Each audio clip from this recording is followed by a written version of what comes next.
So today we'll have a small discussion on how to prepare for FR and AFM. दोनों का syllabus बहुत ज़्यादा है. The syllabus is very vast, specially FR का syllabus तो बहुत ही ज़्यादा है. So what you have to do कि first of all you have to be conceptually clear.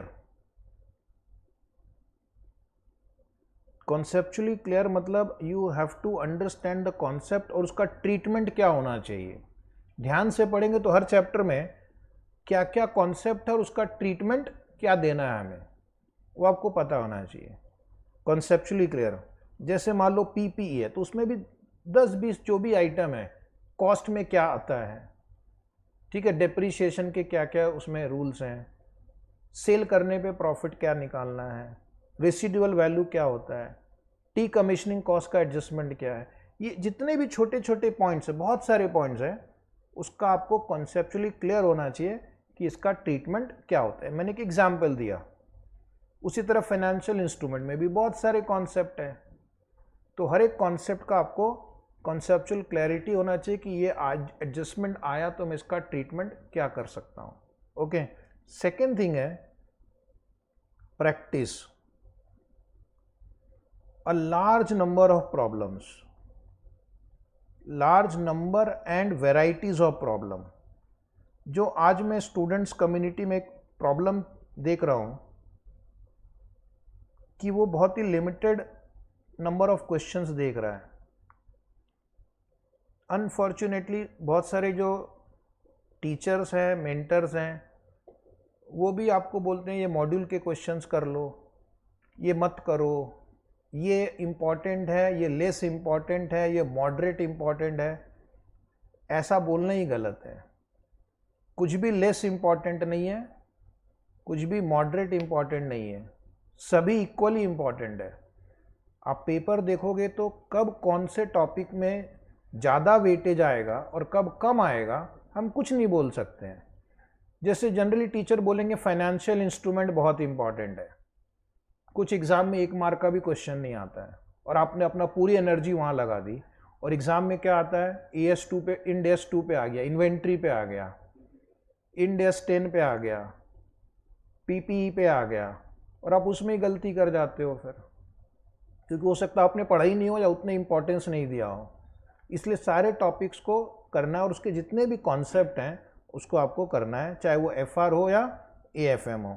So practice a large number of problems and large varieties of problem. और practice कैसे करना है, एटलीस्ट एक बार तो राइटिंग में करना है, एटलीस्ट एक बार, हो सके तो 2 बार. ठीक है. अब आपके पास एग्ज़ाम के लिए कम समय बचा है, तो you have to make a time table for yourself. Time table आपको ही बनाना है. आप 1 ग्रुप दे रहे हैं या 2 ग्रुप्स दे रहे हैं, या आपको ही पता है, उसके हिसाब से आपको आपका टाइम टेबल बनाना है. 1 ग्रुप दे रहे हैं तो 3 सब्जेक्ट्स हैं, तो आपको देखना है आपके पास टोटल नंबर ऑफ डेज कितने बचे हुए हैं. जब भी आप टाइम टेबल बनाओगे, मैं तो कोशिश करूंगा कि आप आज से ही बनाना स्टार्ट कर दो. टोटल नंबर ऑफ डेज आपके पास कितने हैं इनटू नंबर ऑफ आवर्स जो आप डिवोट कर सकते हो, number of hours per day आप डिवोट कर सकते हो, ये आपको ही निकालना है. जो लोग जॉब कर रहे हैं उनके पास कम आवर्स हैं, जो लेडीज स्टूडेंट हैं, कुछ कभी घर की रिस्पॉन्सिबिलिटी होगी तो उनके पास कम आवर्स हैं, किसी के पास बहुत आवर्स हैं, तो ये आपको मिल गया आपको टोटल नंबर ऑफ आवर्स. ठीक है. मैं जब स्टूडेंट था तो मैंने फाइनल में मुझे 3 महीने की स्टडी लीव मिली, तो मैंने पहले दिन ही ये कार्यक्रम किया कि पहले टोटल नंबर ऑफ आवर्स निकाल लिए. Is it right? और उसके बाद allocate it over different subject, allocated over different subjects. allocated, अब ये allocation आपको ही करना है.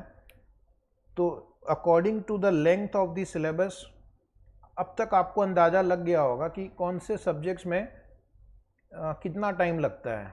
जैसे ग्रुप 1 में एफआर है, एएफएम है और मे बी ऑडिट है, ठीक है। तो आपको आवर्स को डिवाइड करना है। तो मे बी सपोज आपको लगता है एफआर में ज़्यादा टाइम लगता है, तो 3:2:1 के रेशियो में डिवाइड कर दो, है कि नहीं।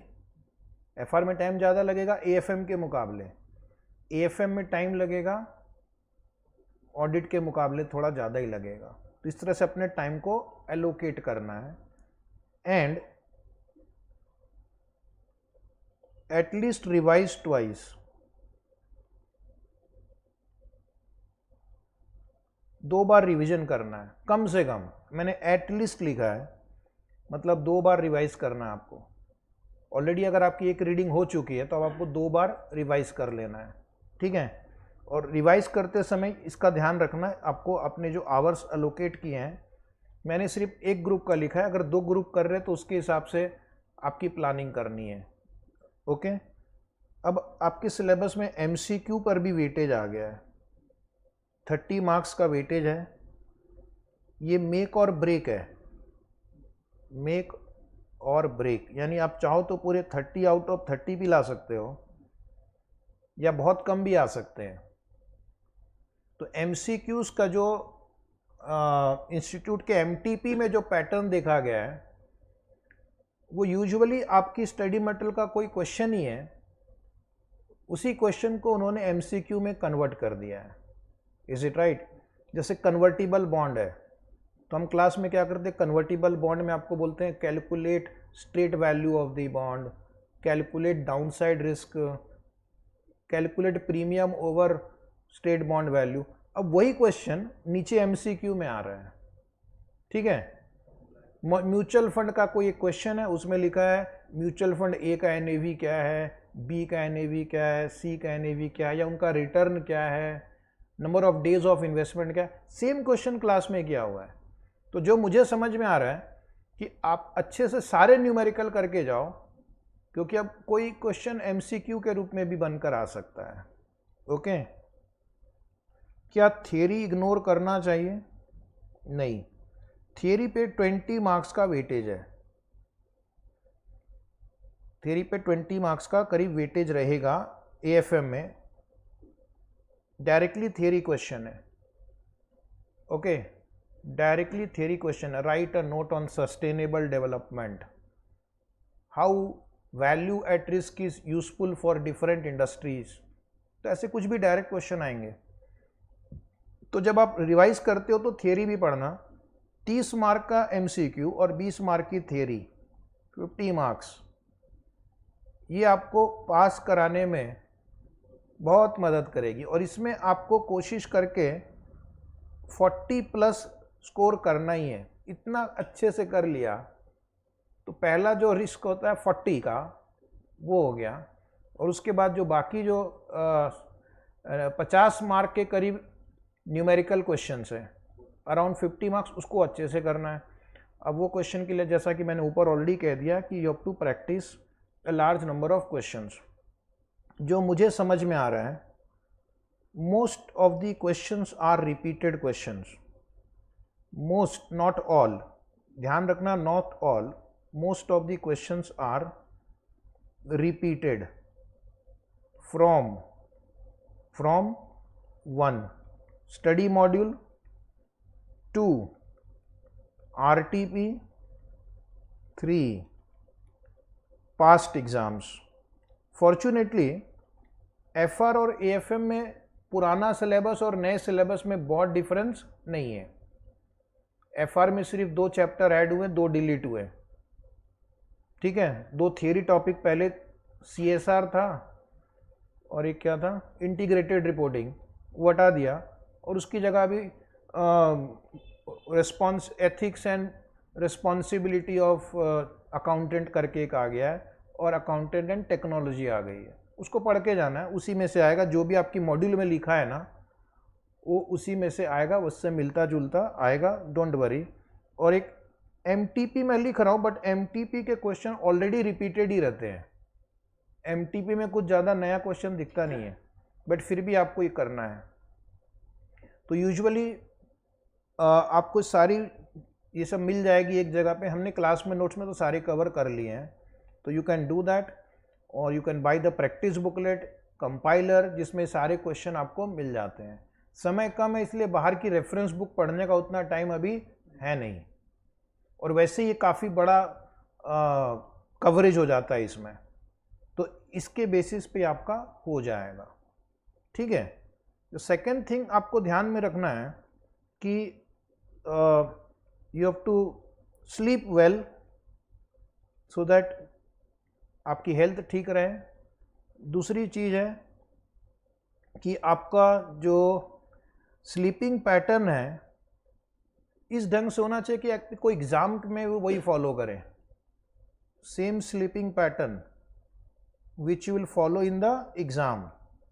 सडनली स्लीपिंग पैटर्न चेंज नहीं करना है, सडनली स्लीपिंग पैटर्न चेंज नहीं करना है, अदरवाइज आपको एग्ज़ाम के दिन दिक्कत हो सकती है। ठीक है।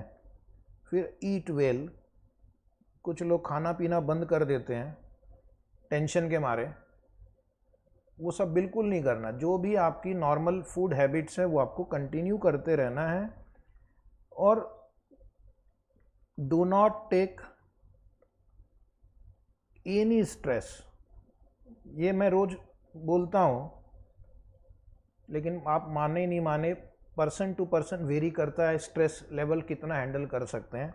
बट ऐसा स्ट्रेस लेने जैसा कुछ नहीं है। It is just one of the exams of your life. अभी लाइफ बहुत लंबी आगे चलने वाली है, और एग्ज़ाम पास करने के बाद आपको लाइफ में और भी बहुत सारे एग्ज़ाम्स आते रहेंगे। डे टू डे लाइफ में चैलेंजेस आते रहेंगे, तो it is not at all a very difficult exam. सिर्फ स्ट्रेस की वजह से हमें बहुत डिफ़िकल्ट लगने लगता है, but it is not very difficult exam. आप सिलेबस पूरा करके जाओगे, दो बार अगर रिवाइज करके जाओगे, तो डेफिनेटली आपको उसका बेनिफिट मिलेगा। एंड एक और पॉइंट मैं लिखूंगा, if time permits then write mock test.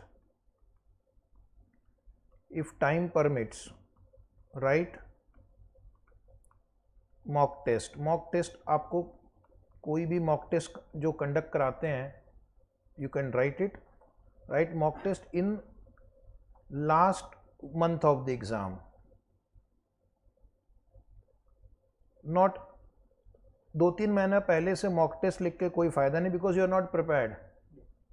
And remember, mock test के रिजल्ट से आपका एक्चुअल रिजल्ट पे कोई फ़र्क नहीं पड़ने वाला। मॉक टेस्ट में आपको 100 आ गए, 100 की जगह 70 आ गए, तो इसका मतलब नहीं एग्ज़ाम में 70 आएंगे और आप ओवर कॉन्फिडेंट हो जाओ, या मॉक टेस्ट में कम आया तो आपको एग्ज़ाम में कम आएंगे, ऐसा कुछ नहीं है। ठीक है।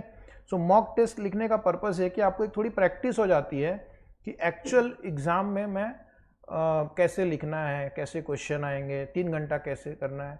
तो आई वुड सजेस्ट कि आप मॉक टेस्ट, कितने मॉक टेस्ट देने हैं, 1 और 2, ज़्यादा नहीं, 2 काफ़ी होंगे मेरे हिसाब से।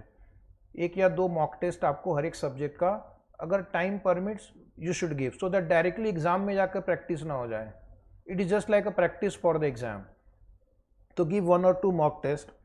और ICI के जो MCQ हैं on their app, do all MCQ on app। उससे भी आपको एक अंदाज़ा लग जाएगा कि किस टाइप के MCQ क्वेश्चन आएंगे। MCQ 30 मार्क, मतलब आपके लिए पास होने की एक बहुत बड़ी स्कोप खुल गई है।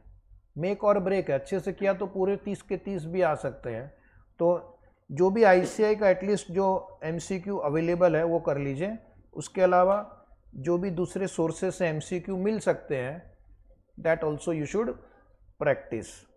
Is it right? कौन कौन सी स्टडी मटेरियल पढ़नी है आपको?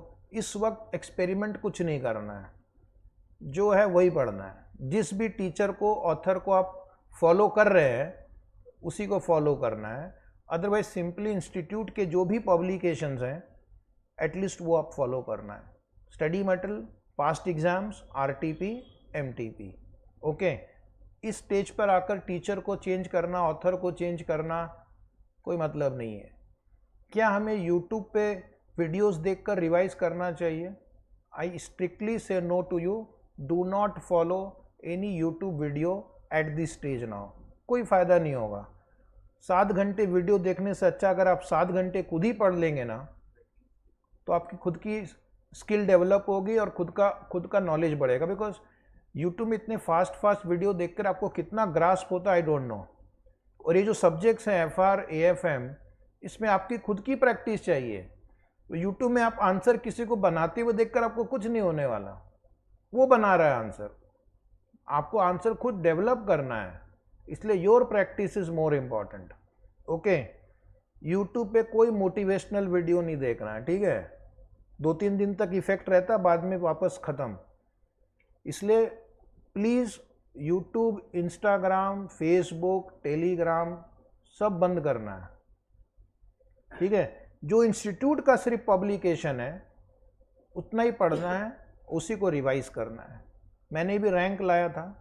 अपने बारे में बोलने में मेरे को कोई ऐसे बहुत इंटरेस्ट तो नहीं होता है, लेकिन मैं नहीं बताऊंगा तो आपको पता नहीं चलेगा। जब मैं एग्ज़ाम देता था तो कोई यूट्यूब नहीं, कोई इंस्टाग्राम नहीं, टेलीग्राम नहीं, व्हाट्सएप नहीं, कुछ नहीं। और मुझे लगता है कि शायद वो एक अच्छा था उस समय। We can concentrate only on the studies, right? आपका स्टडी इन्वायरमेंट अच्छा पकड़ना होगा आपको। घर पे पढ़ाई होती है तो घर पे पढ़ो, अगर लाइब्रेरी या स्टडी रूम में जाके पढ़ाई होती है जहाँ पे बिल्कुल डिस्टर्बेंस ना हो, तो वहाँ जाके पढ़ना है। रोज़ फ़िलहाल मुझे लगता है 10 या 12 घंटे मिनिमम पढ़ना है। And if possible you can stretch it to 14-16 hours also. 10 थोड़ा लोअर साइड में, 16 on a very high side, somewhere between the two you have to find out the number of hours you need to study. So these are all input from my side. If you have any query you can ask me and I'll be happy to answer your queries.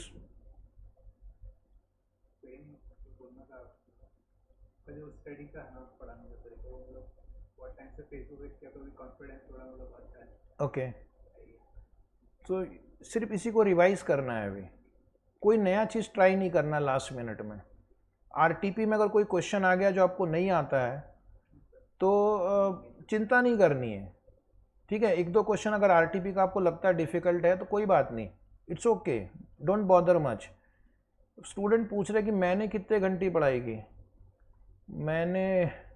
मेरा last की जो 3 months जो मुझे study leave मिली थी final के वक्त, तो मेरा एक 13 to 14 आवर्स पर डे का मैंने शेड्यूल बनाया था। तो mostly I use to fulfil that 13 to 14 hour का daily schedule. Last day revision के लिए आपको अभी से प्लानिंग करनी है कि क्या पढ़ना है। यू कैन फॉर FR और AFM जो मैंने समरी चार्ट बनाई है, समरी बुक बनाई है, या ये जो रिवीजन बुक बनाई है, आप लास्ट मिनट के हिसाब से उसको रिवाइज कर सकते हैं। और अगर आपको कुछ स्टूडेंट पूछ रहे डाउट रहा तो क्या करेंगे, तो FR एंड AFM में अगर डाउट रहा तो आप मुझे मेरे ईमेल ID vinod_ca@yahoo.com पे मेल कर सकते हैं, ठीक है? जब आप डाउट पूछते हो ना तो यू हैव टू, अगर हमारी बुक से डाउट है तो you have to write the chapter का नाम या चैप्टर नंबर। चैप्टर का नाम पोर्टफोलियो लिख दिया, म्यूचुअल फंड लिख दिया तो भी काफ़ी है। पेज नंबर लिखना ज़रूरी है, क्वेश्चन नंबर लिखना ज़रूरी है, और उसकी photo with question and answer, जो भी क्वेश्चन आंसर की फ़ोटो है वो भी अटैच करना है।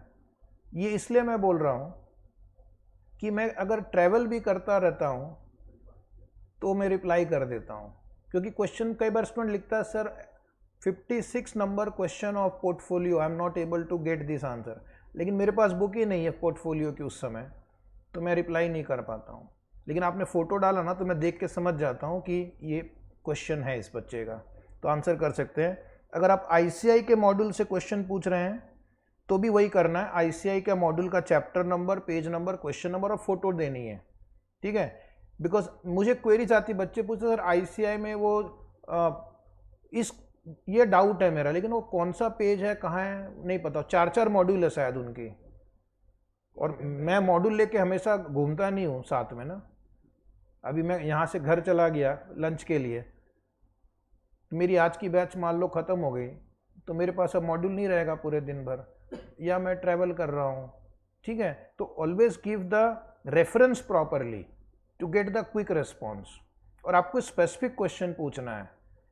एक बच्चे ने कोई तो 2 पेज का क्वेश्चन उसने लिखा, sir I did not understand this question. अब 2 पेज का उसने पूरा अगर बोले नहीं समझा तो how can I give the answer in writing. उसके लिए वापस वीडियो ही देखना पड़ेगा या वीडियो ही बनाना पड़ेगा। उसमें क्या नहीं समझा है वो पूछने से शायद मैं अच्छे से जवाब दे पाता हूँ। तो the quality of your query has to be good, because अभी आप फाइनल के स्टूडेंट हो, 6 महीने बाद 3 महीने बाद आप प्रोफेशनल बन जाओगे, तो that time you have to actually put queries properly before the client and the counter parties that you are going to deal with. Is it right? तो क्वेरीज ठीक से पूछना आप लोग, तो मैं जवाब तुरंत दे पाऊंगा। Any other doubt? मेल करना है, मेल करना है vinod_ca@yahoo.com या व्हाट्सअप करना है, preferably mail, but WhatsApp is also okay. 6976692180 इस नंबर पे व्हाट्सअप करना है और क्वेरी पूछनी है, ठीक है। व्हाट्सअप है, ईमेल है, और अपना फ़ोन नंबर डालना है। अगर मुझे लगा कि फ़ोन करके आपको एक्सप्लेन करना है तो our office will call you and I will talk to you, ठीक है। तो always mention your phone number also when you are sending the email. It helps you to call you back अगर कोई query थोड़ी बड़ी explanation चाहिए उसके लिए तो, ठीक है। Yes, any other query? Any other query please you can ask me. No queries, no problem. Wish you all the best. Thank you very much. Good luck. Bye bye.